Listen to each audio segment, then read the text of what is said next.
예, 한 시간 더 말씀 나누겠습니다. 오늘 두 번째 시간 때 에덴 동산에 보기에도 좋고 먹기에도 좋은 나무들과 동산 중앙에 있는 두 나무들의 그 흐름, 또 생수의 흐름에 대해서 이렇게 대충 살펴봤고, 이 중점은 인간 자랑, 인간 공로라는 것은 하나님의 말씀을 크게 오해하면 사람의 관점에서 성경을 자꾸 봐주게 마련이요. 사람이기 때문에 하나님의 말씀이다라고 얘기를 해놓고 나서 그럼 하나님의 관점으로 봐야 되는데 사람이기 때문에 사람의 관점으로 자연스럽게 읽어지게 마련인 거예요. 이건 참 이해는 되지만 그러다 보니 말씀을 크게 오해하는 것이죠. 하나님의 그 마음과 이것을 이해를 하기가 어려우니까. 그리고 더군다나 그 하나님의 마음에 감춰준 비밀의 말씀들을 기록을 해온 것이기 때문에 사람이 자연인 전형적인 사람이 세상 지혜나 지식으로 하나님의 마음속을 인간이 무슨 재주를 알겠어요. 하나님이 당신 자신에 대해서 열어서 계시를 해서 보여주시고 들려주시기 전에는 알 수가 없는 거죠. 당연히.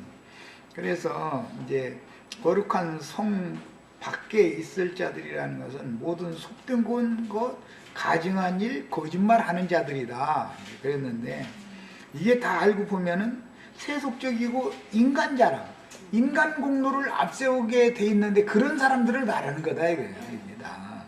그래서 많은 사람들은 이제 자기네들이 신앙생활 열심히 했으니까 주님께서 자신들의 그 공력, 사람의 그런 수고, 이렇게 한 것에 대해서 그날 이게 좀 받아주시지 않겠느냐, 이런 사람의 생각을 따라서 자꾸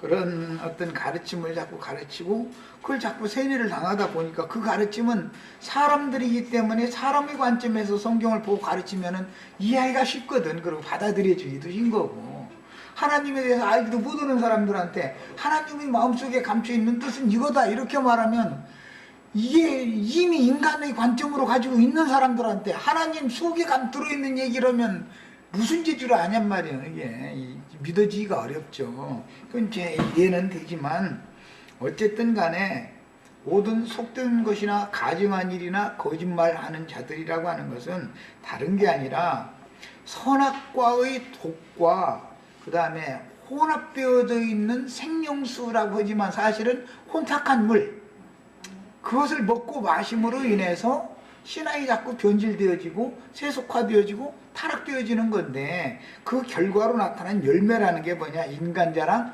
인간 공로를 앞세우게 돼 있는 거다 그 말이에요. 그런데 그거를 붙잡고 있고 그것을 버리지 않는 한은 절대로 그 성에는 못 들어간다는 거예요. 이제 이런 것을 이해를 잘 하셔야 되겠어요.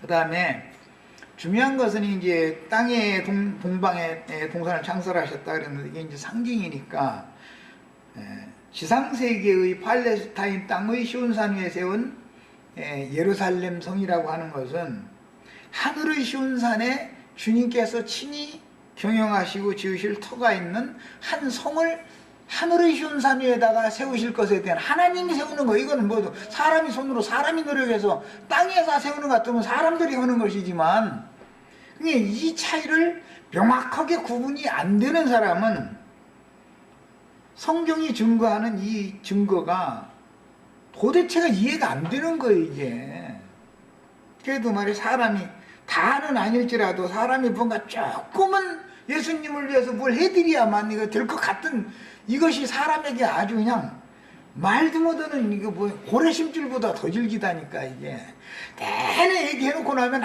은혜 받았다고 하고 아멘 하고 그러고서 나가서 문 앞에 가서 물어보면 뚱뚱 서려버려. 거기다 대고 그래도 그렇지 이러면서 막 이제 그것을 막 사람의 것을 막 군두더기를 갖고 죽으려고 그러는 거예요 자꾸. 그러면서 사람이 예수를 믿으면 이래야지 왜 저렇게 했느냐, 이제 그쪽으로 나가버리는 거야. 막 이야, 그러면 이제 나는 그 말 막으려고, 아니 하나님 그냥 허위 하셨는가 보지 이제 이래버리는데, 그럼 다 하나님 했다 해버려. 뭐냐 이거 이제 이렇게 나와버리는 거예요.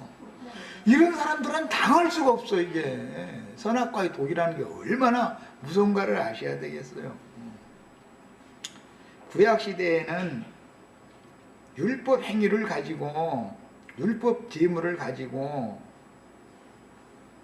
예루살렘 성전에 하나님 앞에 들어갔지만 그런 방식으로는 하늘의 새 예루살렘, 하나님이 친히 경영하시고 지으실 터가 있는 그 한 성, 아브라함의 후사를 위해서 하나님이 친히 지으신 그 성에는 못 들어간다. 그러니까 사람이 지은 성에는 사람의 공로로 들어갔지만 율법 행위로, 하나님이 지은 성에는 사람의 공로를 갖고 못 들어간다. 지금 그 말이다 이거예요. 그러면 우리 지체들은 이것을 내가 그냥 너무 강조해서 가르치니까 하도 이해가 안 돼서 엉뚱한 소리 했으니까 헛소리도 하고 사실 하는 거예요. 그런데 사람 속에 이게 선악을 아는 독이라는 것이 뼈와 살과 피 속에 그냥 대대로 흘러오는 거예요. 이것은 나는 뭐 오늘부터 인본주의로 땅의 일을 생각해야지, 그렇게 하고서 인본주의로 떨어지거나 땅의 일을 생각하고 땅에 속한 사람이 되거나 이렇게 되는 게 아니요. 다 신령한 채 하는데 알고 보면 이게 근원이 혼잡되어 있는 거예요. 보면. 자, 이제 이것을 명확하게 할 필요가 있다라는 것이 2시간 동안 나눈 말씀의 중점이었어요. 계시록 21장 9절에서 22장 2절까지, 그것은 오늘은 우리가 단락을 21장 22절에서 22장 2절까지를 한 단락으로 해서 단락을 나눴고, 이 성경에는 22장 1절을 이렇게 잘라가지고 장절을 별도로 나눴는데, 이것은 성경을 이해를 너무 잘못한 사람들이 이게 장절을 나눈 거예요. 사실은 이렇게 해보니까 더 헷갈리는 거예요. 이게 사실은 22장 2절까지는 천년 기간의 왕국의 동안에 있을 일들을 중점으로 해서 말씀을 나누는 거예요. 거기 기록해 놓은 거예요. 22장 3절 이하에는 다시는 저주가 없고 그게 돼야만 천년 기간이 찬 거단 말이야. 천년 동안도 여전히 저주가 있는 거예요. 그게 천년이 찬 다음에 시험을 해보니까 바다에 모래와 같은 많은 사람들이 시험에 걸려 넘어지더라는 거잖아요. 그 여전히 저주가 아직 완전히 제거된 게 아니잖아. 이런 것에 대한 성경의 그 흐름, 문맥에 따라서 잘 이해를 하고 해석할 수 있는 그런 눈과 귀가 다 열리셔야 되겠어요. 새 하늘에서 신부 아내의 성이 새 땅에 내려온 천년 왕국 기간에 대하여 계시해 준 내용을 우리가 지금 말씀을 보고 있어요. 그 다음에 계시록 22장 3절로 5절은 다시는 저주가 없고 성의 영광을 반사하는 등이신 어린 양의 사역도 필요 없다 해서, 이제 등불도 어린 양이 등인데 천년 동안은 그렇게 돼 있죠. 그런데 천년이 차고 나면은 이제 등불도 필요 없다는 거예요. 등불이 필요 없다는 말은 하나님의 영광을 반사해주는 어린 양의 그 말씀 증거, 빛의 말씀이 사람들에게 더 이상은 역사되지 않는다, 그 말이잖아요. 어린 양의 등이신 어린 양의 그 사역이 필요 없다라는 말은 구원받을 육체가 이제는 더 이상은 없다라는 말이단 말이에요, 사실은. 그래서 성경의 장절을 따라서 구분을, 어디까지는 어떤 말씀이다, 어디부터는 어떤 말씀이다라는 것을 성경을 읽을 줄 아는 눈이 열려야 되는 거예요. 괜히 교만해져 가지고 뭐 히브리어 같다고 헬라어 같다고 뭐 파자 해석 같다고 이런 데 빠져버리면은 사람이 더 노죠. 점점 성경 자체의 흐름을 읽을 줄 알아야 된단 말이야.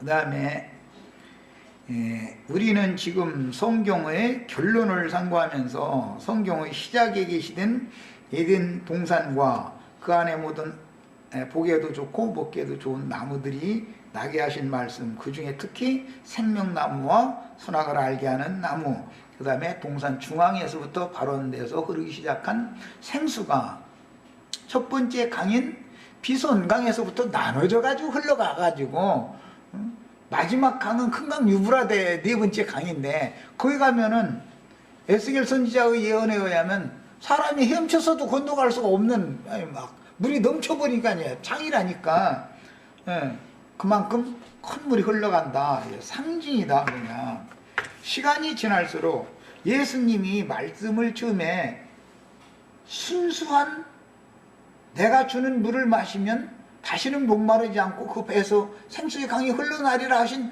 그 순수한 강물을 예수님이 처음에 예수님 안에서 발원돼서 흘렀는데 땅끝까지 이르러 내 증인들을 삼도록 전도를 해라 해서 땅끝까지 흘러가서 세상 끝날이 이른 지금은 유브라데 강이 혼탁한 물이 되어져가지고 흘러가는 중이지, 지금은 생수의 물이라는 것을 찾기도 어렵다 이 말이에요. 지금은 이런 것이 다 감추인 비밀이다. 이제 비손에서부터 두 줄기로 흘렀으니까 비손 강줄기도 암암리에 감춰져서 어딘가로 흐르고는 있죠. 그런데 그걸 찾아내기가 어렵죠.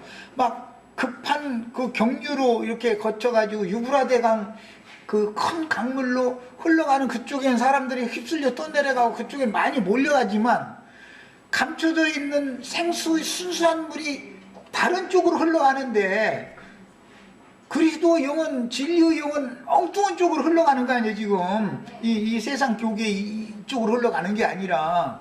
그러니까 그걸 찾아내기가 어려운 거예요, 사람들이. 그러다 보면, 아, 그러면 너만 지금 생수의 강가에서 그러냐고, 또 이제 이러고 따지기가 쉽상해요.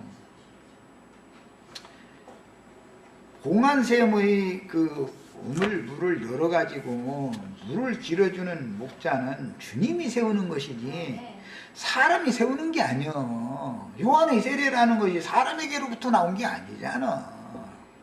예수님의 말씀 증거가 하나님께로부터 시작된 것이지 그게 사람에게로서 예수님한테 누가 안수를 했어? 당신 목자장 하시오하고 당신 선지자 하시오하고 누가 유대교 제사장들이 가서 안수해 준 적 있어?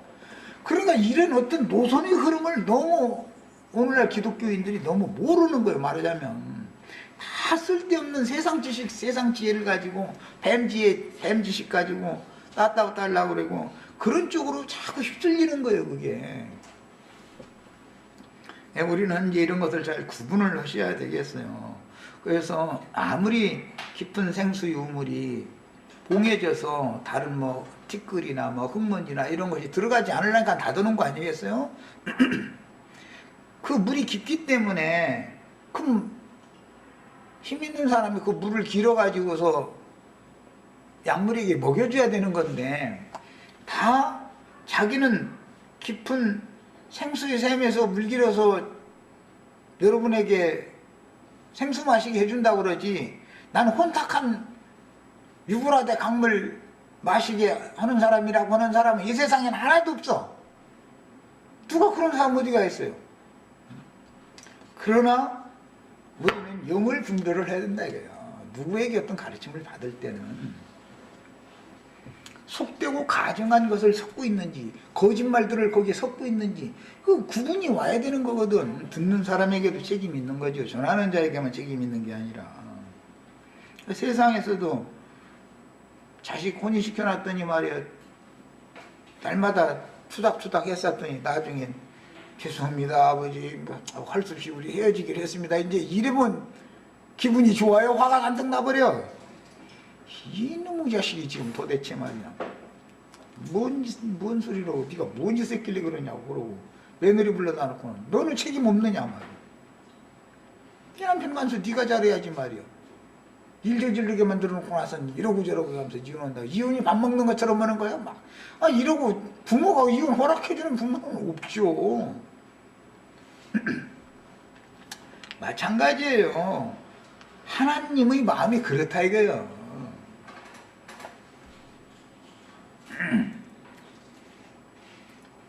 에덴 동산에서 발원한 생명강의 근원인 비손, 이건 문자대로의 뜻이 김산되다, 갈라지다 이제 그런 뜻인데 그 비손강의 강줄기, 이건 첫 번째 강이 비손강이잖아요.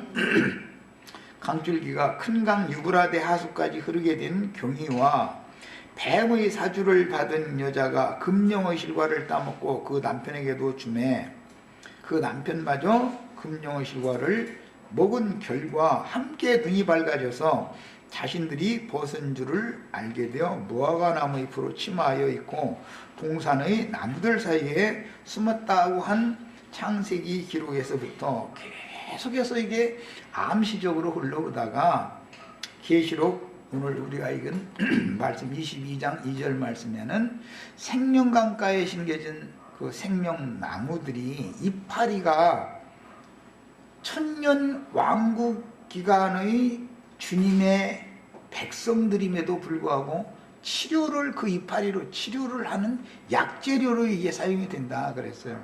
그런데 아까 에스겔서에서 읽은 것처럼 시편에서 읽은 것처럼 그 행실이다 이거예요. 그 나무로 상징된 건 사람은 나무로 상징이 아니까 열매라는 것은 그 입에서 맨 먼저 나오는 말이 열매지요. 말이라는 것이 그 사람 속에 무가 들어있으면 그 말이 나오는 거예요. 속에 돈이 가득 들어있으면은 그냥 만나면 돈 얘기만 하게 돼 있어요. 막 속에 자기 아들 막 좋은 대학 올해 이제 들어갔다. 이것이 막 자랑하고 싶은 거에 들어있으면 만나면 누가 물어보지도 않는데 자꾸 그걸 내놓게 돼 있어요. 속에 그게 들어있어서 그러는 거예요. 속에 있는 것이 밖으로 나오는 거니까. 그런데 첫 번째 열매란 건 말로 표현이 되는 것이거든. 그 다음에 이제 행위로 표현되는데 행위라는 것은 그 나무의 이파리라고 이렇게 상징을 하는 것이죠.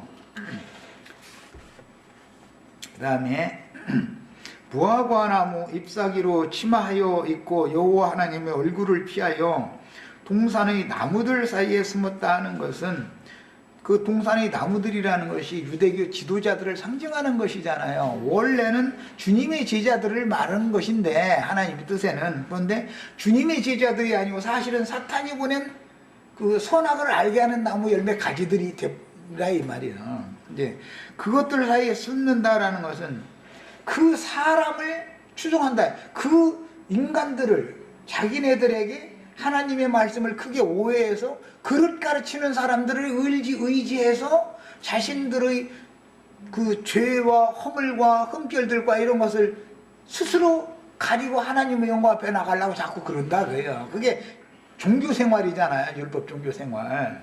이게 이제 비유지요. 자, 이것은 자신들의 행위가 악함으로 선악을 아는 지식이 들어오면은 양심의 참소를 자꾸 받기 때문에 자신의 그 행위에 대해서 참소를 받으면 그걸 통해서 자신의 벌거벗은 상태에 꾸미려고 하지 말고 그 하체를 무화과 나무 잎으로 가리려고 그러지 말고 그냥 벗겨진 상태로 주님 앞에 가서 나는 이 문양이라고 이래가면서 속죄를 하면 그리스도로 덮어준다라는 것이 복음인데 사람이 무화과 나무 이파리로 스스로 치마를 해서 가려입고 나서는 하나님 말씀 듣는 것이 두려워가지고 나무들 사이에 숨었다는 거잖아요. 이것은 사람을 의지하는 신앙이다 그 말이죠. 나무들을 의지하는 신앙이에요. 이제 뭐 구약 성경에 보면 푸른 나무 아래 마른 나무 아래 가서 뭐 행음을 한다고 그랬었는데 아니 사람이 여기 관악산에 저 푸른 나무 아래 가서 행음하는 사람이 있어? 아니 구약시대라고 그랬겠어요? 뭐 참나무 아래 버드나무 아래 가서 행음한다 뭐 그랬었는데 아이 무슨 놈의 참나무 아래 가서 사람이 행음을 해? 그것은 다 상징이지요. 그것은 생명나무들이 아닌 율법 말씀 하나님의 말씀을 크게 오해해가지고 화목이나 쓰기나 준 그런 나무 밑에 가서 아멘 아멘 하고 말씀 가르침 받는다 그러고 있다 그 말이잖아요. 이제 이런 신앙생활이라는 것이 이게 전부 그 성에 들어갈 수가 없는 사람들, 속된 것, 가증한 것, 거짓말하는 자들 결단코 그 성에 들어가지 못한다.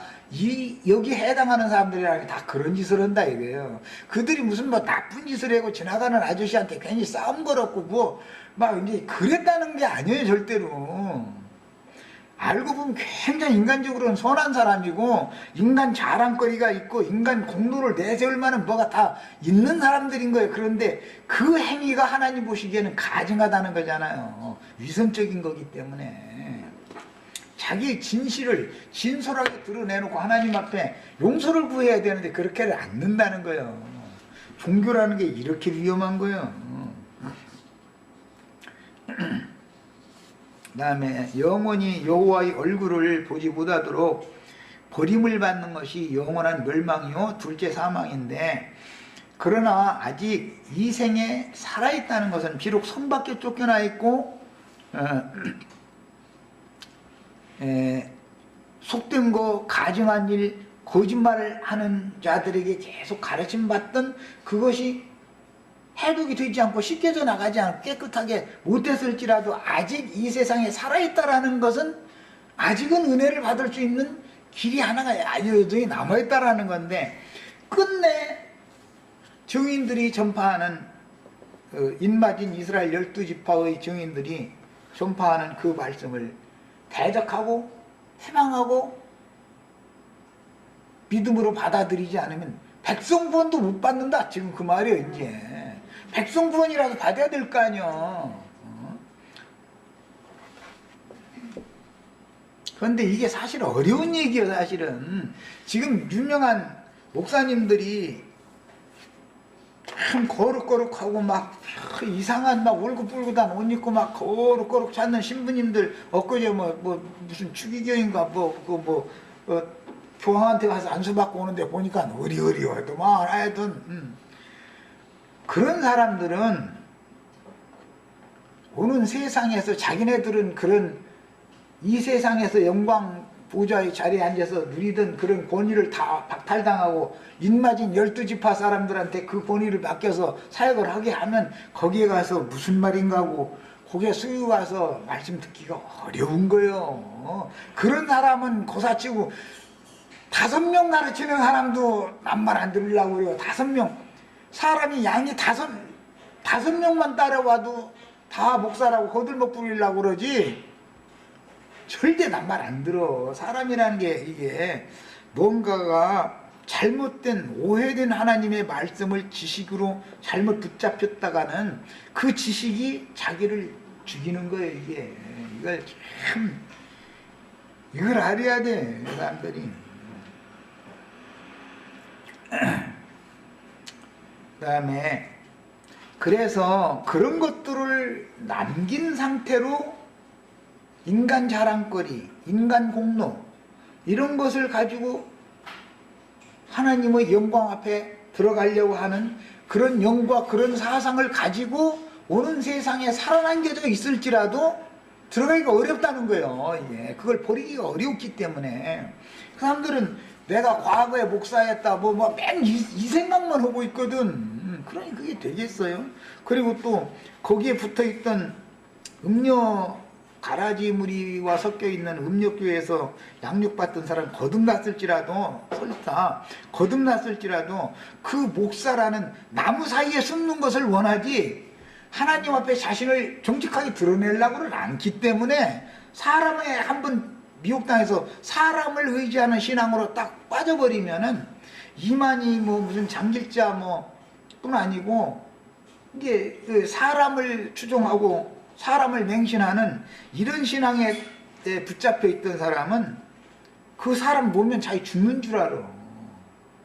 그런데 그 사람이 자기 영혼을 지금 망하는 길로 끌고 가고 있다고는 꿈에도 생각을 안 하는 거거든. 시대가 바뀌어져도 그 사람 꼰대 붙잡으려고 그런다 이거예요. 그러면 성현은 절대 못 들어가는 거예요. 어린 양의 생명책에 동맹이 될 수가 없는 문제이기 때문에. 그래서 무조건 오고 회개하고 복음을 믿어야 구원을 받는 거예요. 그래서 이 시대뿐 아니라 오는 세상에서도 마찬가지다. 비손이라는 말은 분산되다 갈라지다 이제 그런 뜻인데, 비손강은 곧 에덴에서 발원한 생명강의 시작이며 에스겔서에서는 생수의 물이 성소로 말미암아 나오는 물이라고 기록된 말씀을 통해서 에덴에서 발원한 비손강이라는 것은 원래 복음 전파는 어디서부터 시작이 되는 거예요? 예루살렘 성전 여호와의 말씀에서부터 복음 전파가 땅끝까지 이렇게 전파되는 것이죠. 그에 대한 상징인 것이잖아요. 그러면 그 진리의 영의 생명의 성령의 흐름이라는 걸 쫓아갈 줄 알아야 된다. 그래서 성경은 흐름을 따라서 읽을 줄 알아야 된다. 내가 이것을 계속 강조한 거예요. 무슨 중간에 엉뚱한 거 섞이는 거 보면 뭐 요즘에는 뭐 이제 뭐가 그냥 원어 뭐 바자해서 뭐 해가면서 이런 것이 그냥 막 잡동사니가 막 섞이는 거예요. 그러면 그게 사실은 아주 구정물 만드는 것이고 똥물 만드는 짓을 하는 건데 그게 대단한 거라고 사람들이 그냥 홀딱 속아버리는 거예요. 생수의 흐름에 대한 인식이 불분명하기 때문에 그런 거예요. 분별이 안 되기 때문에. 그 다음에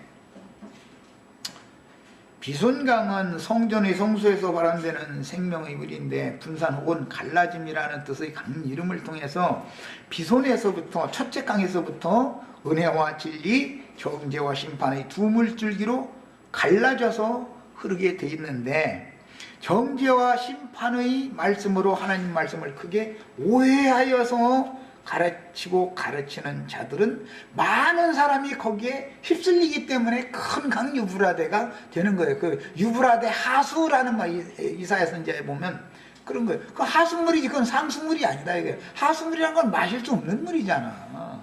상수도 물 마시지 하수도 물 마시는 거야. 어디가 있어 버린 물인데 하수도 물이라는 건.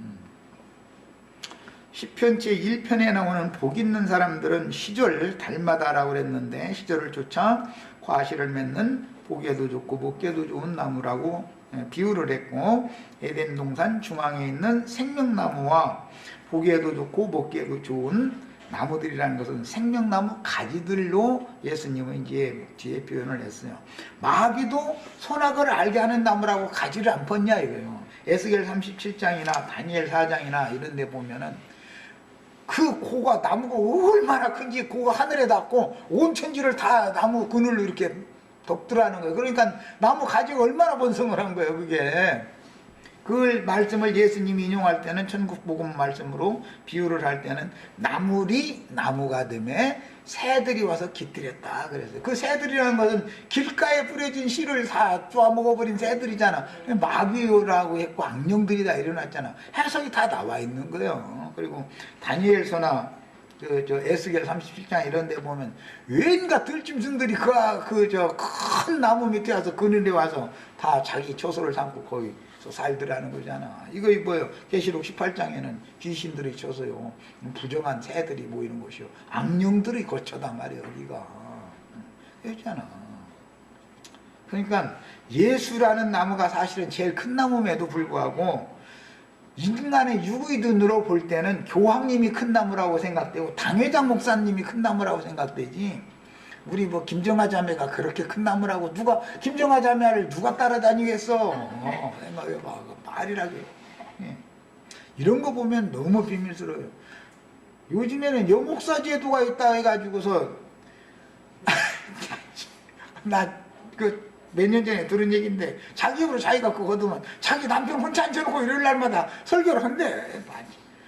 이야 명색이 목사 안수를 받았는데 내가 어디 예배당에 가겠니?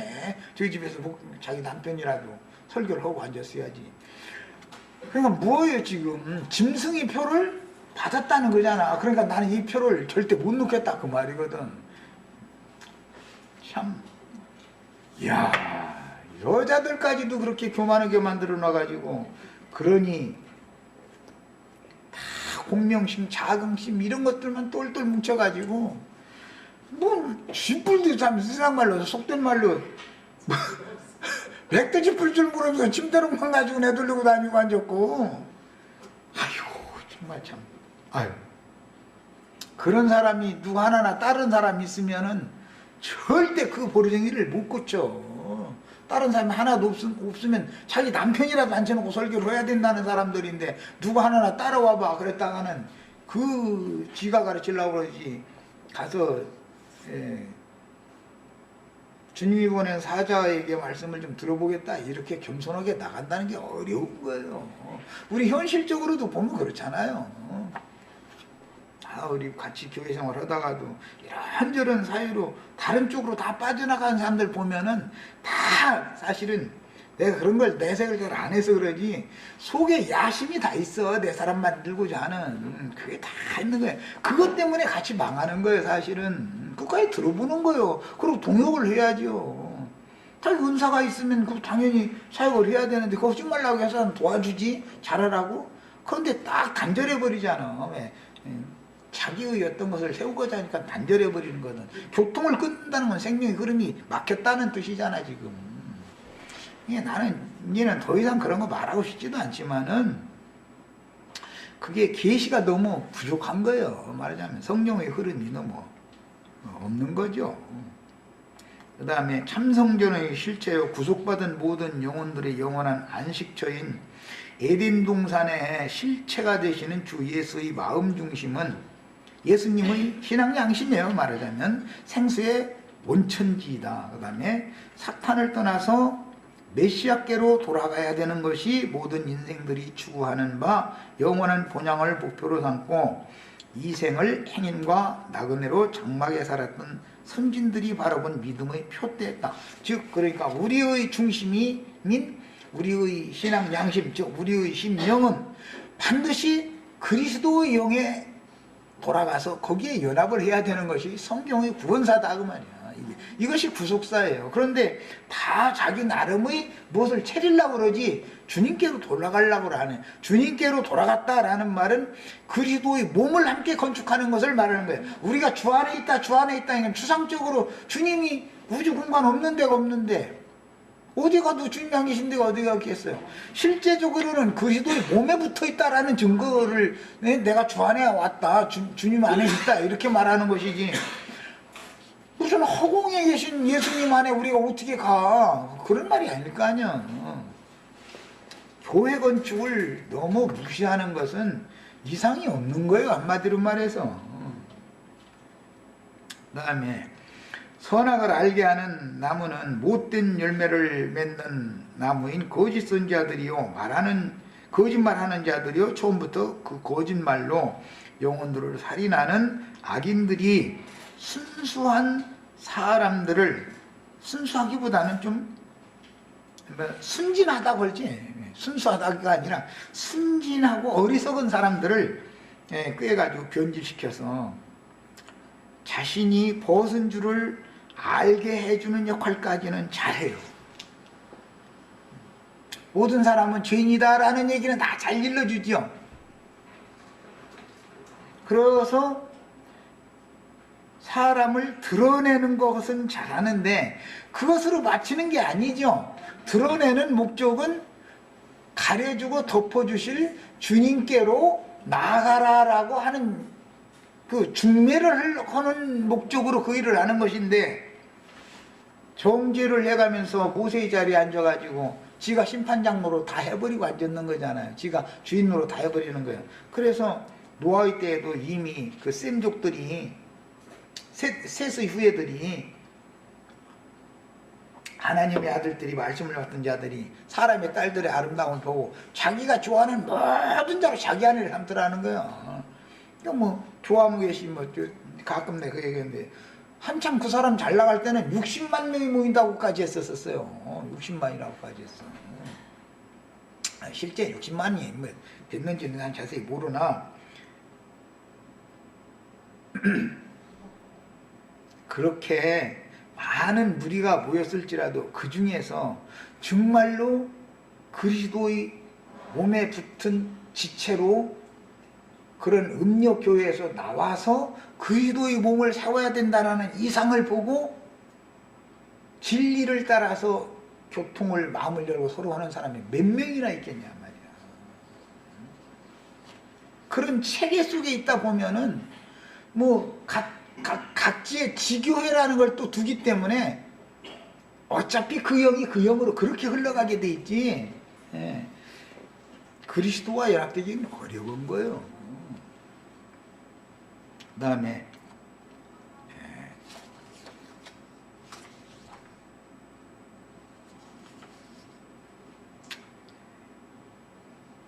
열매를 먹을 수 없는 악한 무화과 덩이들인 유대인들은 하나님의 말씀을 사람의 교훈으로 가르치는 자들에게 영혼이 점령당해서 사실은 뱀에게 속했고 생명의 누림을 주는 섞인 것이 없는 맑은 포도주로 상징되어지는 생명수의 말씀 속에 흐르는 생명의 성령을 마시기가 어려운 것은 이 종교적인 관념이 한번 인이 쳐져 버리면은 진리의 영을 배척하게 돼 있는 것은 사람마다 빛 가운데 자신을 드러내면 자신의 하체가 다 드러나 버리기 때문에 부끄러운 것을 자기 스스로 가리려고 빛보다 어둠을 더 사랑하게 돼 있는 것이다.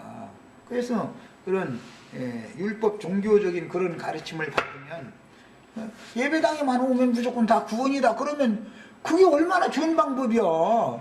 그게 가서 자기의 상태가 적나라하게 하나님 앞에 드러난 적도 없이 자기는 구원받았다고 이렇게 믿는데 이것이 다 뭐냐, 속되고 가증한 것이고 거짓말하는 자들에게 다 속한 자들이다 이거예요. 그 다음에 예수님의 영에서 발원한 성령의 흐름이 바로 어린 양의 신부성을 흘려서 생명수를 공급하는 사자들을 통해서 성 밖의 만국에까지 골고루 공급되는 생명강이다.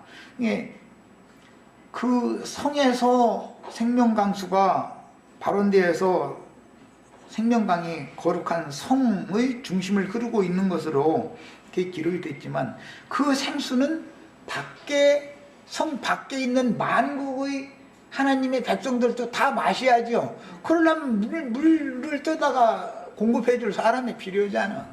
당연히 이게 땅의 왕족들이다 그랬고 그들이 자기 영광을 가지고 성에 들어가는 목적은 빛을 받아야 되고 생수 물거리다 물통 담아다가 자기 모임에 가서 그거 나눠주려고 그거 들어가는 거잖아. 왕들이 괜히 들어가는 게 아니고 이런 것을 다 상징해 놓고 있다는 거예요.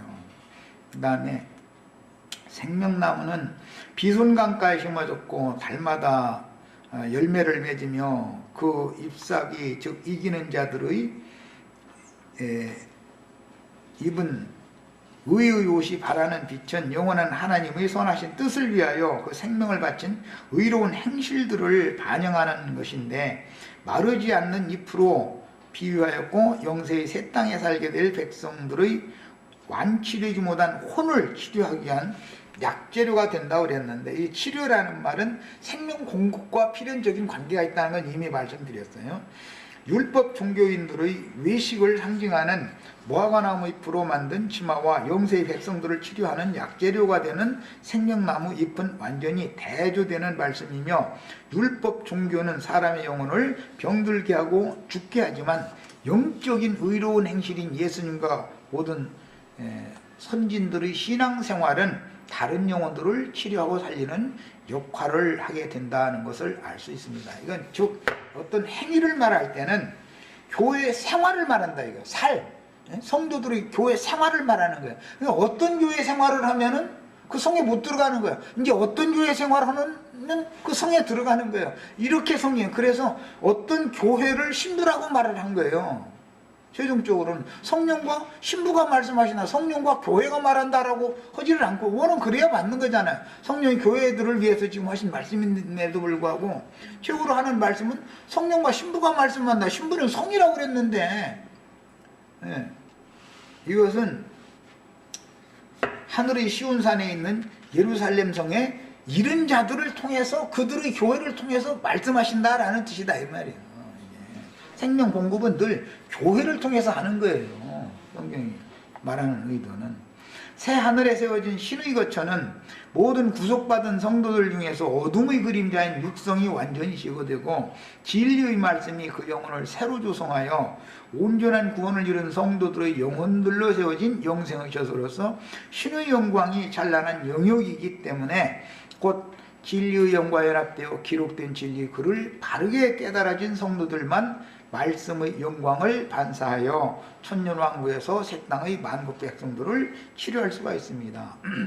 예, 빛으로 치료하는 문제는 치료하는 광선이다 이렇게 표현을 했고 생명나무 잎사귀가 치료하는 약재료가 된다는 건 일단 치료 행위가 끝나면 약 처방을 해줘야 되니까 의사가 하는 일은 이제 예수님이 현장에서 간음하다 잡힌 여자를 치료해 주실 때는 나도 너를 정죄하지 않니 하노니 그 다음에 약 처방할 때는 가서 다시는 죄를 범하지 말아라. 이게 먼저 치료를 해주고 그 다음에는 약 처방을 해주잖아요. 늘 이게 이제 상징이죠. 세상에서도 병원에 가면은 치료를 일단 한 다음에 그 다음에는 반드시 약 처방을 받아가지고 나와서 약을 먹여야 되는 거 아니에요.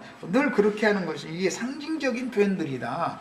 이런 것도 이해가 필요합니다. 그 다음에 높이 들린 여호와의 보좌는 믿음의 조상 아브라함이 간 길을 따라 간 모든 믿음의 승리자들의 영혼들로 건축된다는 것과 그들이 그리스도로 더불어 제사장이 되어 영원토록 빛의 처소를 수직하는 직무를 하므로 영세의 새 세계에 영생의 빛을 반사하는 등이 되어 새 땅의 만국을 다스리게 되므로 빛이라는 것은 어둠을 몰아내는 역사를 하는 것이고 생명나무의 이파리가 약재료가 된다라고 하는 것은 그것은 믿음 생활을 바꿔라. 믿음 너희가 지금까지 알고 있는 그 믿음 생활이 잘못된 거다. 믿음 생활을 바꾸라는 것을 말하는 것이지 막 이웃집 아주머니 잘 지내고 지금 그런 행위를 말하는 게 아니다. 이거는 교회 생활을 어떻게 할 건가 이걸 지금 말하는 거예요.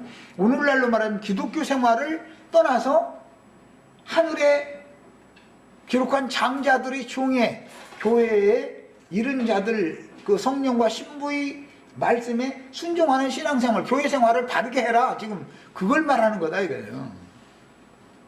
이런 것도 구분이 필요합니다. 사람의 행위를 요구하는 것이 아니다.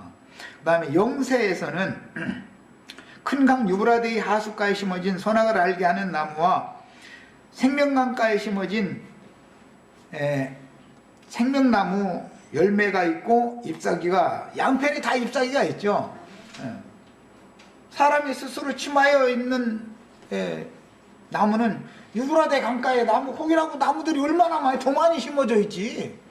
그런데 그들의 행위는 하나님 보실 땐 전부 위선적인 행위들이다 이거예요. 위선. 큰 진실이 없는 거예요. 자기 자신을 하나님 앞에 있는 모습 그대로를 들춰내 놓고 나서 하나님이 그를 불쌍히 여겨서 긍휼하심으로 덮어주신 사실이 없다. 이것은 이 구속이 믿어졌어야 되는 문제인데 자기가 뭐 그런 현실적으로 그런 범죄를 저질러 본 적이 없는 사람들은 그래도 그렇지 이게 꼭 나오기 마련이거든. 그냥 사실은 자기에게는 그런 도둑질을 예를 들어서 하면은 도둑질을 할 기회를 하나님이 안 주신 것이지 그 사람이 훌륭해서 도둑질을 안 한 게 아니죠.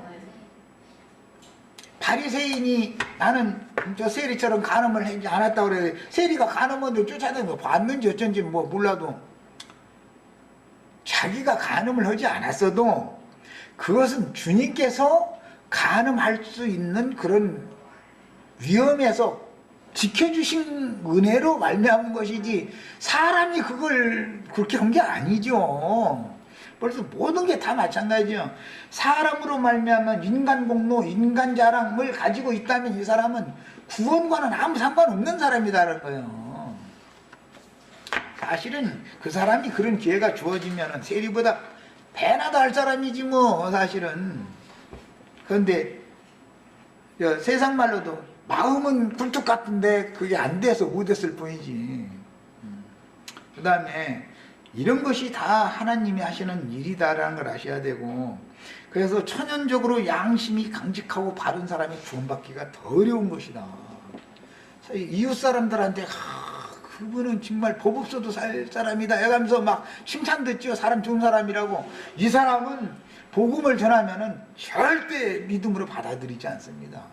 왜? 자기의 공로와 자랑거리가 있는 한은 이 값없는 은혜로 예수 그리스도께서 나의 모든 그 허물들과 죄과들과 이런 모든 죄악들을 인한 하나님의 형벌을 대신 짊어지고 가서 십자가에서 고난을 당하셨는데 그 사실이 당신 때문에 그랬다라고 이렇게 말하면 나같이만 양심 바르게 하면 이렇게 나와버리지 절대로 복음을 받아들이려고 않는 것이거든. 자기 양심이 강직하고 깨끗하다고 믿는 사람은 절대 구원을 받을 수가 없는 거예요. 이게. 이 복음이라는 게 이게 그래서 믿음이 모든 사람 것이 아니다라는 거예요. 그래서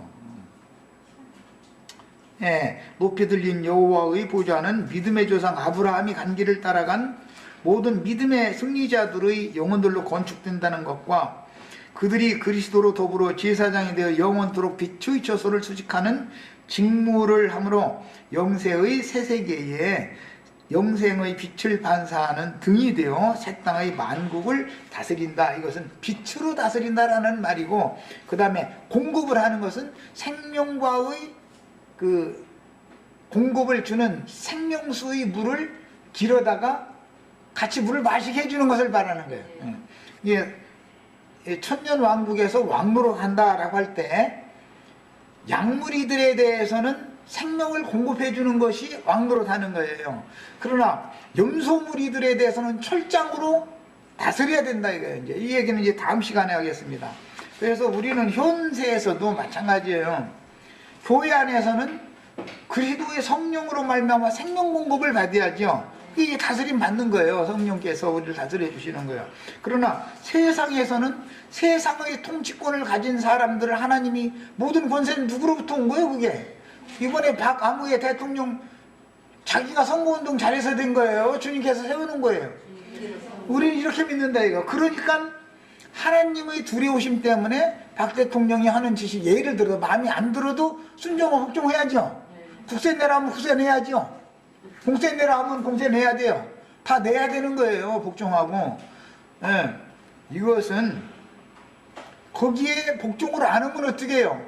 철장으로 후려 팰 사람들 검찰 보내 경찰 보내가지고 철장으로 후려 쳐버리죠. 야, 세상은 뭘로 다스려야 돼요? 철장으로나 다스려야 되는 거예요. 세상은 좋게 해서는 좋게 하면 날마다 이제 피켓 들고서 길거리로 때로 몰려나와 우우해서기 때문에 이건 철장으로 다스릴 수밖에 없어. 그러나 지금 이제 불의한 방법으로 철장으로 다스리지만 현세는 오는 세상에서는 공의를 집행하는 왕들을 세상 나라에 세우는 것이죠. 하나님이 세울 때. 그래서 다스림이라는 건 양면이 있다. 한 방면은 공급하는 방면이 있고 약물이들에게는 그 다음에 염소무리들에게는 공의를 집행하는 거예요. 출장으로 이렇게 하는 거예요. 두 가지의 다스림이 있는데 그 단어도 달라요. 하나는 다스림이라고 하는 그 문제는 공급하고 보살펴주고 지키고 감독하고 그런 의미가 있고, 또 한 방면은 치리뿐만 아니라 이것은 통치 개념이 있다. 통치.